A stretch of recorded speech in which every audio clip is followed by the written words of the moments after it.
आहुति हमारी प्यारी सी बिटिया ये हमें कुछ सुनाना चाहती हैं। क्या सुनाएंगे मुझे भी नहीं पता, पर मैं चाहता हूँ ये जो सुनाए वो आप भी सुने। राम क्यों पूजे जाते हैं? राम इसलिए नहीं पूजे जाते कि उन्होंने कौशल्या की कोख से जन्म लिया।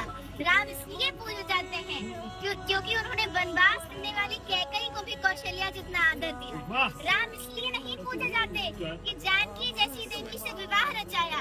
राम इसलिए पूजे जाते हैं कि समाज द्वारा ठुकराई हुई अहिल्या जैसी स्त्री को भी उन्होंने देवी कह के बुलाया। राम इसलिए नहीं पूजे जाते कि दशरथ जैसा चक्रवर्ती सम्राट उनका पिता है।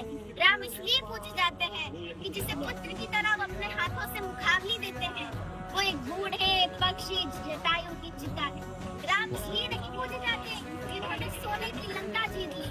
राम इसलिए पूजे जाते हैं कि अपनी अयोध्या के लिए, अपनी मातृभूमि के लिए, अपने बाहुबल से जीती हुई सोने की लंका उन्होंने त्याग दी।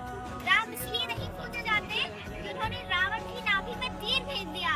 राम इसलिए पूजे जाते हैं कि इस प्रकार विद्वान से जीवन की शिक्षा लेने के लिए उन्होंने लक्ष्मण को उसके चरणों में भेज दिया। राम इसलिए नहीं पूजे जाते कि वो भगवान थे। राम इसलिए नहीं पूजे जाते क्योंकि वो भगवान थे। राम इसलिए पूजे जाते हैं क्योंकि वो मर्यादा में रहने वाले इंसान थे। मैं एक चीज ऑफिशियली कहना चाहूंगा, ये मैंने आज से तकरीबन 1.5-2 साल पहले लिखा था, और जितना अच्छा हमारी आहुति बिटिया ने बोला है, मैं जीवन भर कोशिश करके भी इतना अच्छा कभी नहीं बोल पाया। एक बार तालियां आहुति के लिए। You are so blessed.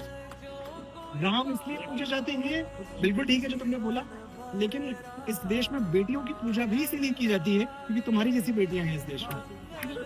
खुश रहो बेटा।